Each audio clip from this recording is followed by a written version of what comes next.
Bismillahirrahmanirrahim. Assalamualaikum warahmatullahi wabarakatuh. Salam sehat untuk kita semua. Alhamdulillah kita masih berkesempatan dan diberi kesehatan oleh Yang Maha Kuasa untuk kembali mendiskusikan atau sama-sama menjelaskan tentang salah satu kompetensi yang ada pada mata kuliah profesi kependidikan. Kalau sebelumnya kita telah membahas tentang apa itu profesi, maka untuk kali ini coba kita membahas tentang parameter guru profesional. Ya, kalau dulu sebelumnya kita sudah memahami, mengetahui apa sih yang dimaksud dengan guru profesional. Nah, baik, kembali saya mengingatkan atau kita kembali sama-sama ingat bahwa orang yang profesional, ya, yaitu orang yang mampu melaksanakan tugas, ya, jabatannya secara mumpuni, ya, secara mumpuni, ya, baik secara konseptual maupun aplikatif. Ini yang perlu kita pahami. Nah, kalau guru yang profesional tentunya adalah guru yang memiliki kemampuan mumpuni dalam melaksanakan tugas jabatan guru. Nah, guru di sini saya setarakan juga dengan dosen karena sama-sama pengajar, ya, sama-sama menghadapi peserta, ya, peserta didik, baik itu siswa maupun mahasiswa. Lalu guru profesional juga senantiasa menguasai bahan atau materi pelajaran. Ini yang penting, ya, ini yang penting karena materi yang akan diajarkan dalam interaksi belajar mengajar, ya, di kelas itu memang senantiasa guru mengembangkan kemampuan, ya, kemampuan secara sustainable, ya, secara berkelanjutan, baik dalam segi ilmu yang dimilikinya maupun dari sisi pengalaman, karena ini juga pengalaman penting. Nah, ini yang perlu kita pahami sebelum kita mencoba melihat materi-materi yang ada dalam PowerPoint tentang parameter guru profesional. Nah, saya coba dulu lihat ciri, ya. Ya, ini di dalam beberapa referensi disebutkan bahwa ada 13 ciri guru profesional. Yang pertama, selalu punya energi untuk peserta didiknya. Jadi selalu punya energi. Kemudian yang kedua, punya tujuan, ya, jelas untuk pelajaran. Kemudian ciri yang ketiga adalah punya skill atau keterampilan mendisiplinkan yang efektif. Ya, ini. Kemudian yang keempat, punya keterampilan manajemen kelas yang baik. Ya, punya keterampilan manajemen kelas yang baik.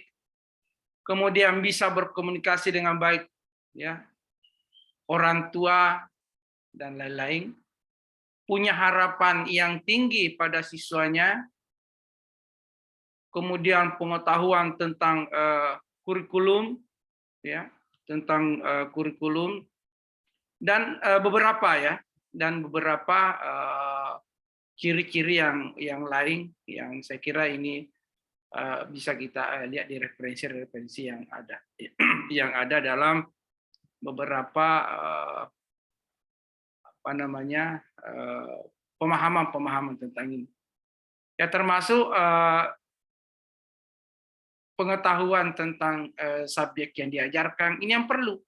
Ya, ini perlu juga karena kalau tidak dipahami apa yang mau diajarkan juga biasanya tidak jalan sebagaimana apa yang diharapkan. Ya.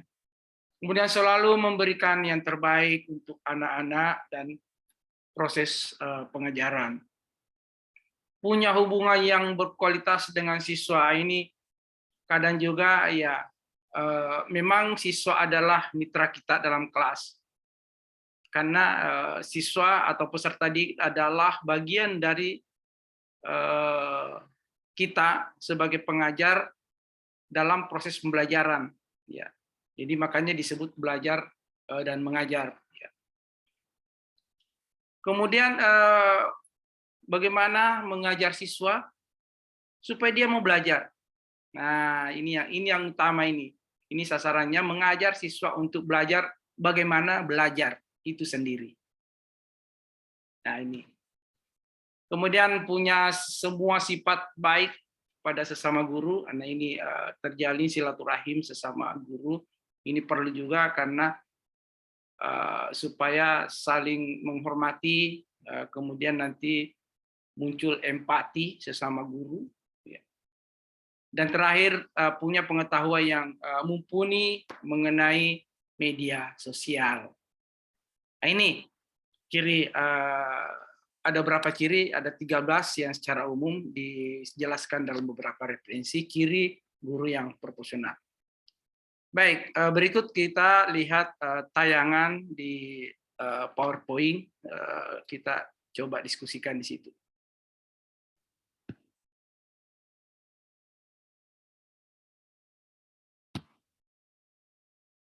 Baik, kita lanjutkan dengan melihat PowerPoint berikut. Apa sih parameter guru profesional itu ya? Nah, untuk menjadi profesional, seorang guru dituntut memiliki paling tidak ada 5 hal. Ya, ada 5 hal yang perlu dipahami. Yang pertama, mempunyai komitmen pada siswa dan proses belajarnya. Jadi ada komitmen yang dimiliki. Kemudian yang kedua, menguasai secara mendalam bahan atau mata pelajaran yang diajarkannya serta cara mengajarkannya kepada siswa. Nah, ini. Jadi memang persiapan harus dimatangkan sebelum kita melakukan sebuah proses. Memantau hasil belajar siswa dengan berbagai cara evaluasi. Nah, ini yang perlu juga dipahami kita semua bahwa memang terkadang banyak orang ya, banyak kita di antara kita yang sesama pengajar itu di beberapa kesempatan atau di akhir sebuah proses pembelajaran itu tidak dilakukan evaluasi sehingga hasil belajar pada saat itu susah untuk kita pahami setiap individu peserta didik. Ya, jadi harus tetap dipantau. Nah, berpikir sistematis tentang apa yang dilakukannya dan belajar dari pengalaman. Ya, jadi secara sistematis harus belajar dari pengalaman-pengalaman.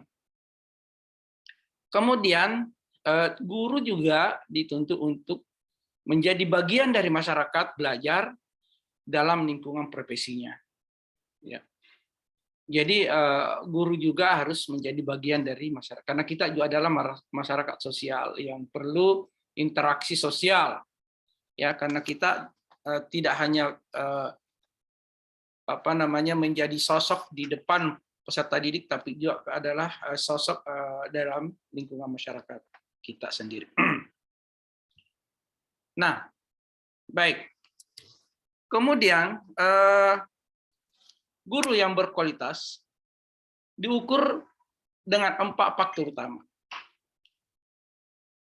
Ya, kemampuan profesional, ya, atau profesional capacity, kemudian upaya profesional, ya, kemudian waktu yang dicurahkan untuk kegiatan profesional, teacher's time.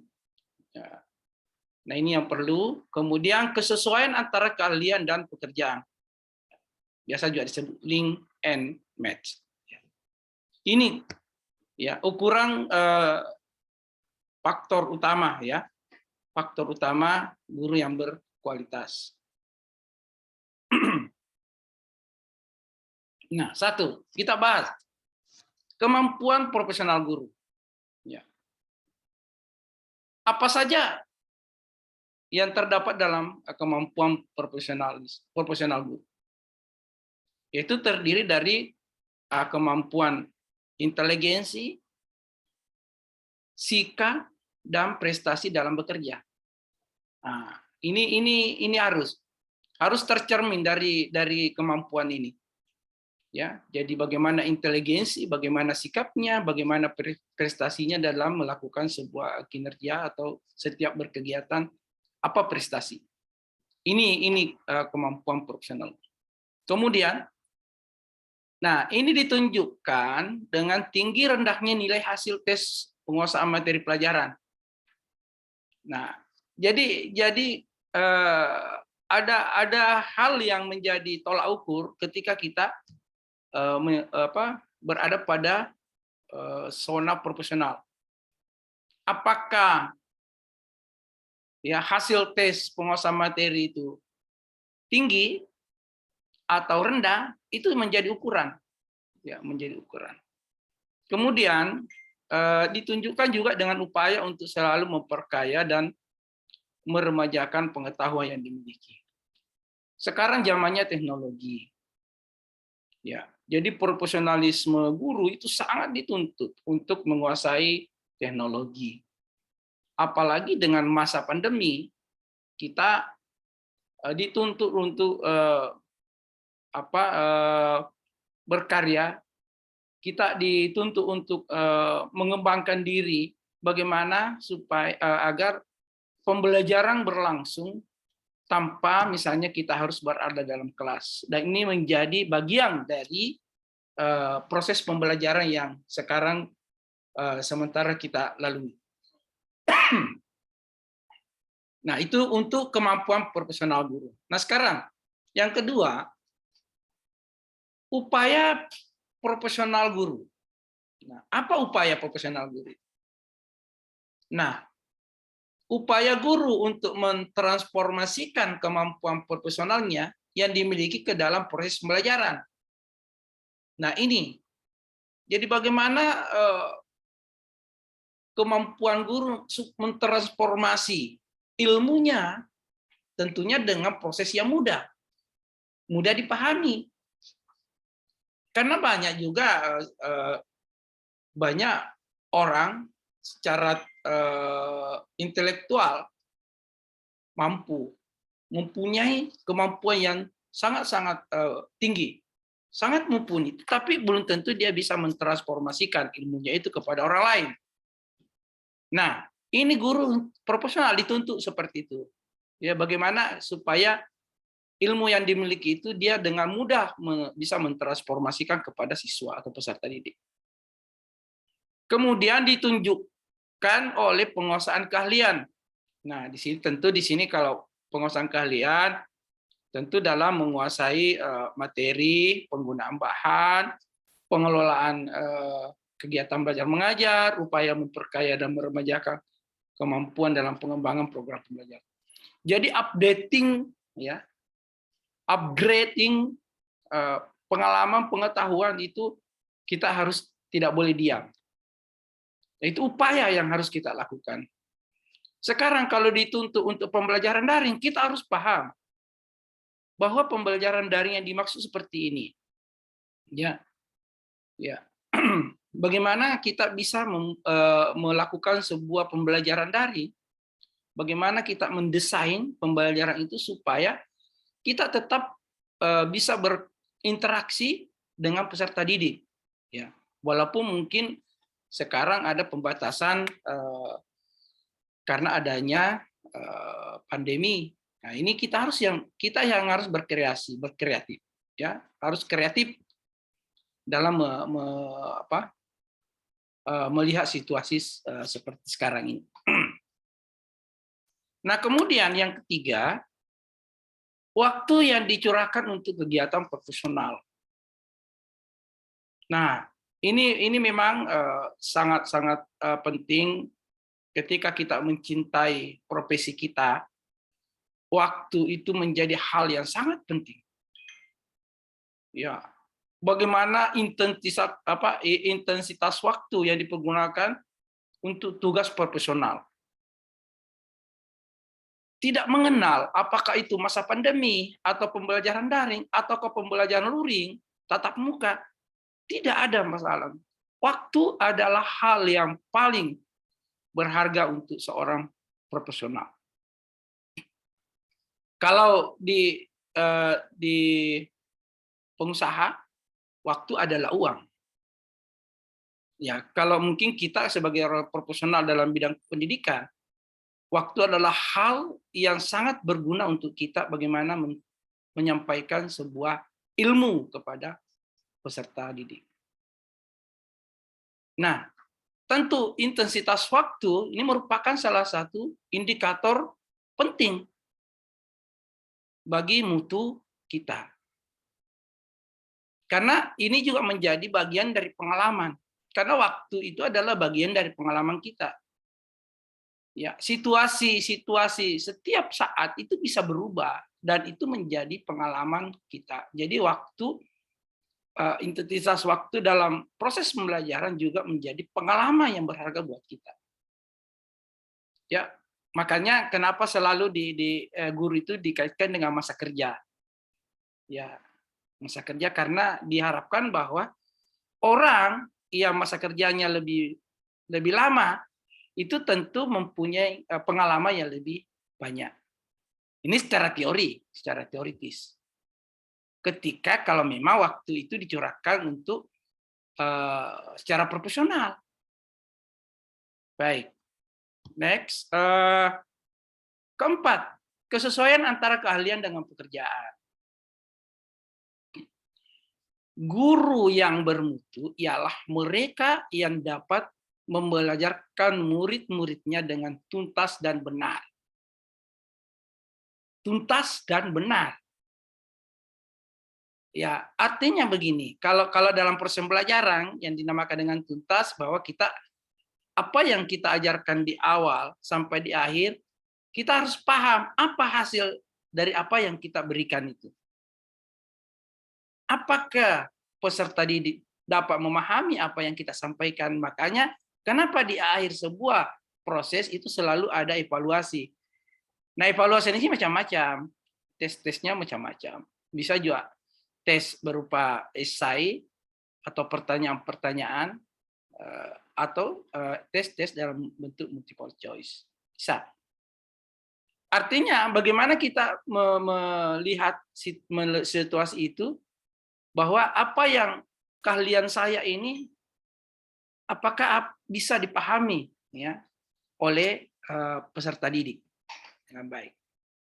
Kemudian diperlukan keahlian baik dalam penguasaan secara tuntas disiplin ilmu yang dimiliki atau yang diajarkan, kemudian metodologi dan pendekatan pembelajaran yang digunakan.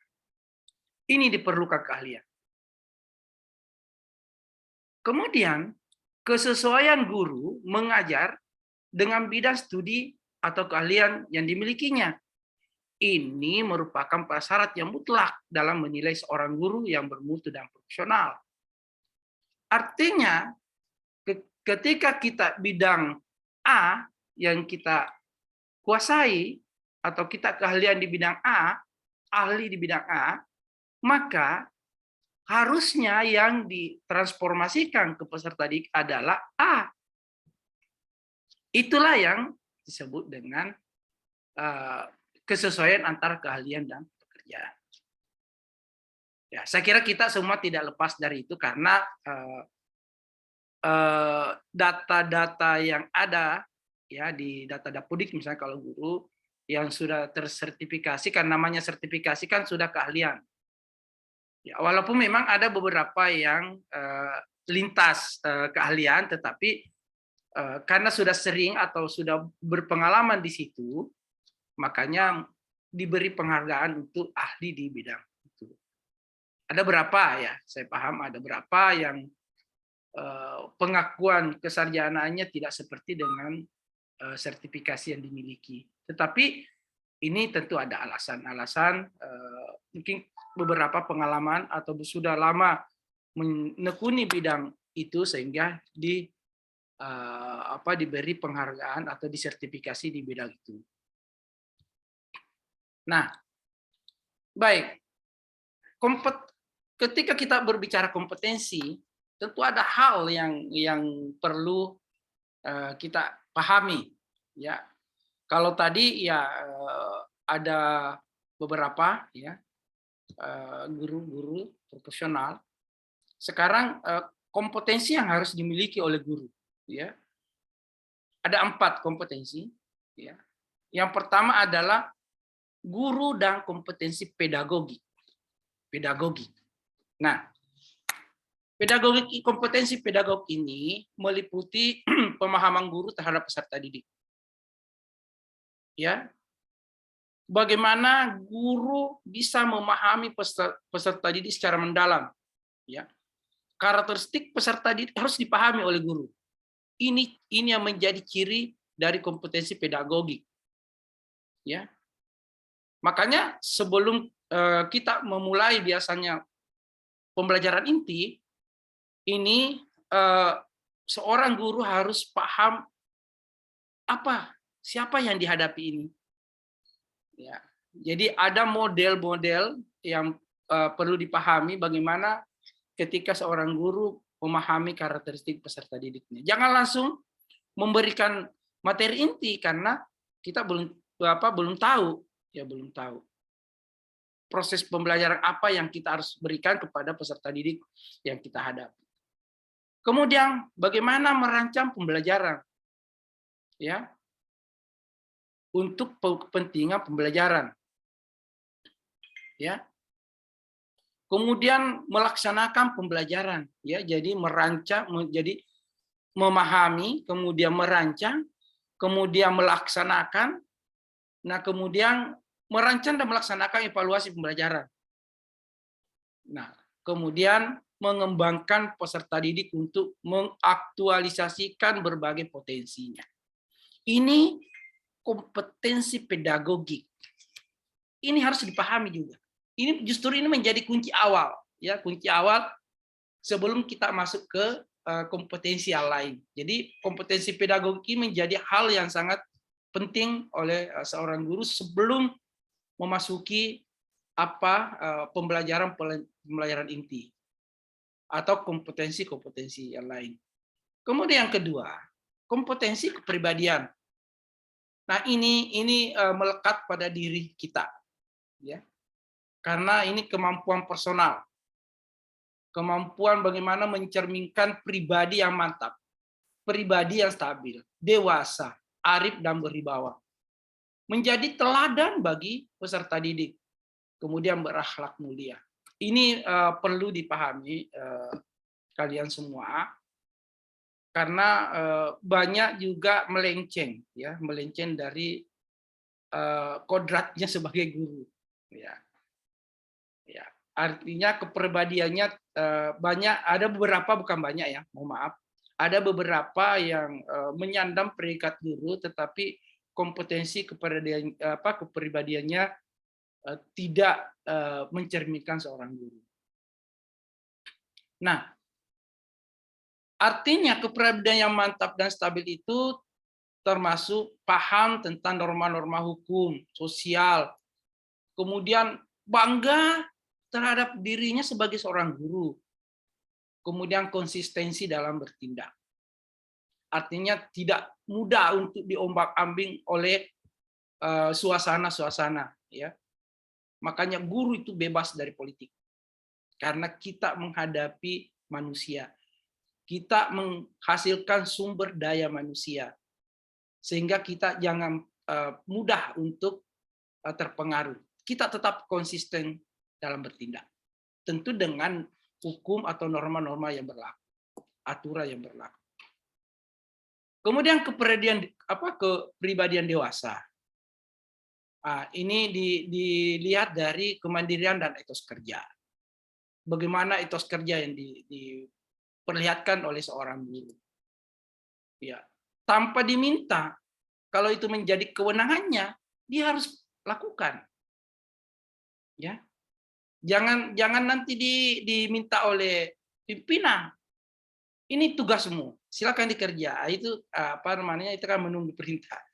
Tapi kalau itu menjadi bagian dari kegiatan kita atau tugas kita, kita perlihatkan bahwa itu kerja kita seperti itu.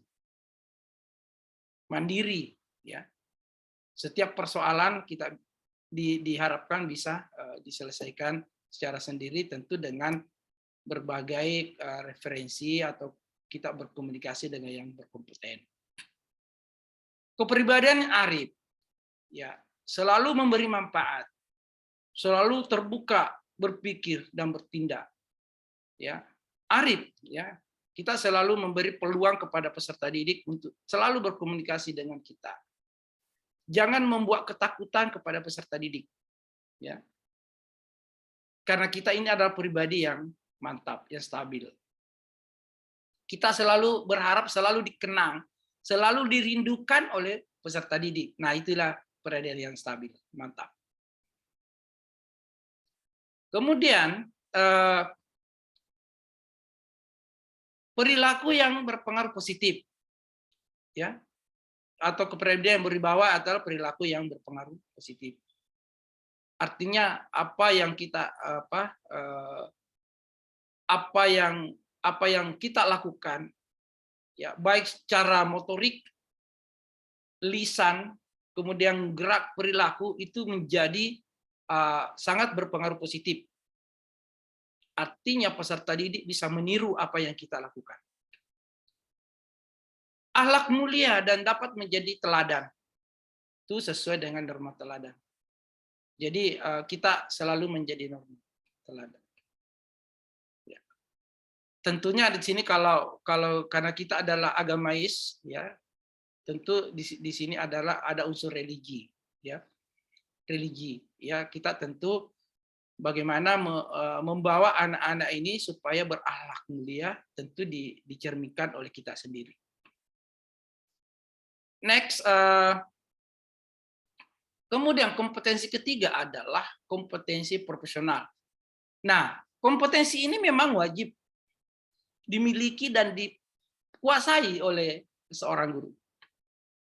Karena pembelajaran secara luas dan mendalam, ya, yang tentu yang kita sudah desain dalam kurikulum mata pelajaran itu menjadi hal yang sangat mutlak, ya, karena kita sendiri yang mendesain, kita sendiri yang memasukkan dalam kurikulum, kita sendiri yang membawakan, dan kita sendiri yang menguasai bahwa materi-materi yang kita harus lakukan, kita harus ajarkan dengan peserta didik yang seperti ini. Sehingga substansi keilmuan yang terkait dengan bidang studi kita itu sangat erat. Makanya tadi dikatakan bahwa keahlian yang dimiliki harusnya itu juga yang diajarkan, ditransformasikan kepada peserta didik. Ya, jadi bidang studi substansinya, ya, substansi keilmuannya itu terkait dengan bidang studi. Ya, kemudian menguasai struktur dan metode. Ya. Metode keilmuan ini perlu, ya, perlu kita bagaimana menyikapi perkembangan keilmuan yang terkait dengan bidang kedisiplinan kita, bidang disiplin kita. Sehingga itulah dikatakan kompetensi profesional. Artinya sebenarnya ketika misalnya kita lulus S1 atau lulus S2, lulus S3, ya, yang diajarkan adalah kompetensi profesional atau bidang studi keahlian yang kita dapatkan pada saat kita selesai di bangku perkuliahan. Yang terakhir adalah kompetensi sosial. Nah, ini perlu karena kita tadi sudah dijelaskan bahwa kita ini adalah masyarakat sosial, ya, sehingga kompetensi sosial ini merupakan kemampuan guru untuk berkomunikasi dan bergaul secara efektif. Bagaimana interaksi, ya, interaksi kita, terutama bagaimana kita berkomunikasi dengan peserta didik, ya, berkomunikasi dengan sesama pendidik, sesama pengajar, kemudian juga kepada tendik, tenaga kependidikan, ya, orang tua wali, ya, peserta didik, ya, yang menjadi bagian dari stakeholder misalnya, ya, kemudian masyarakat sosial lainnya yang ada di sekitar kita, di mana kita tinggal, ya, itu adalah kompetensi sosial. Nah, ini perlu kita pahami, sehingga memang kita mulai dari bangun tidur sampai kembali ke rumah dan tidur lagi itu menjadi hal yang sangat penting kita pahami, bahwa sosok kita ini adalah sosok guru, panutan. Lalu memang pertanyaan, ini kan kita juga manusia biasa, betul. Kita adalah manusia biasa, tidak luput dari kehilafan. Tetapi kehilafan itu tentu adalah hal yang cepat kita sadari, dan tentu kita cepat juga memohon maaf, misalnya ketika itu ada kehilafan. Ya, saya kira itu, tapi intinya adalah bagaimana hubungan kita dengan peserta didik, dengan sesama pendidik, kemudian dengan tenaga kependidikan yang menjadi juga bagian yang tidak terpisahkan dengan kita. Kemudian orang tua, bagaimana kita berkomunikasi dengan orang tua peserta didik sehingga ya selalu dalam kondisi nyaman di sekolah. Kemudian tentu dengan bagaimana kita berkomunikasi dengan masyarakat di sekitar kita. Ini sangat penting dimiliki sebagai seorang profesional kompetensi sosial. Nah, baik, di akhir-akhir ini hanya pelengkap bahwa guru dan dialektika fundamental. Ini ada pendapat dari seorang ilmuwan, Peter L. Berger, bahwa tahap eksternalisasi yaitu proses pencurahan diri manusia secara terus-menerus ke dalam dunia melalui aktivitas fisik dan mental. Kemudian tahap objektivasi yaitu tahap aktivitas manusia menghasilkan realita objektif yang berada di luar diri manusia. Kemudian tahap internalisasi yaitu tahap di mana realitas objektif hasil ciptaan manusia diserap oleh manusia kembali. Ini pendapat ahli ya, dari Peter L. Berger, guru dan dialektika fundamental. Ini perlu, jadi ada tahap eksternalisasi, ada tahap objektivasi, dan tahap internalisasi. Ini perlu kita juga pahami. Baik, saya kira itu. Kemudian kalau ini semua sudah kita pahami dan kita praktekkan dalam kehidupan sehari-hari, baik kita berada dalam kelas, di sekolah, berada di luar sekolah, kita berkomunikasi dengan masyarakat luas, maka ketika kita mengikuti semua apa yang ada kita jelaskan tadi di atas, maka yakin bahwa Anda akan mengucapkan saya adalah guru profesional. Ya. Karena parameter-parameter guru profesional saya sudah lakukan, saya sudah laksanakan. Maka Anda berhak untuk menyandang sebagai guru profesional. Anda mampu, saya kira tidak ada kata tidak ketika kita mau berproses.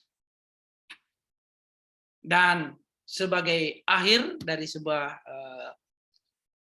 materi itu tentu perlu kita diskusikan bersama-sama, ya. Kita diskusikan permasalahan-permasalahan yang dihadapi guru dalam upaya peningkatan profesionalismenya. Karena ya kita juga tentu punya masalah, ya, kita punya masalah karena kita berinteraksi, kita berkeluarga, kita juga berkomunikasi, ya ada emosional kita miliki, ya cuma kita perlu bagaimana supaya emosional positif yang selalu menjadi yang kita harus miliki. Apa yang harus dilakukan oleh guru agar dapat dikatakan sebagai guru profesional? Ini juga menjadi hal yang bisa kita diskusikan. Kemudian bagaimana cara mengembangkan dan meningkatkan profesionalitas seorang guru, ini juga bisa kita diskusikan. Bagaimana peran guru di era milenial dalam mencapai standar proses pendidikan saat ini juga bisa kita diskusikan. Apalagi di era industri 4.0, ini sangat banyak tantangan-tantangan yang harus kita hadapi sebagai seorang pendidik, sebagai seorang guru, sebagai seorang dosen, sebagai pengajar secara umum. Nah, kita harus tidak boleh berdiam diri dan kita harus memahami bahwa kita terus mengembangkan diri untuk bagaimana supaya kita bisa mencapai apa yang kita inginkan. Bangsa kita membutuhkan orang-orang yang kreatif. Terima kasih atas segala atensi saudara-saudara semua untuk mengikuti video pembelajaran ini sampai akhir. Semoga kita semua dapat dipertemukan pada video-video pembelajaran berikutnya. Dan salam sehat. Assalamualaikum warahmatullahi wabarakatuh.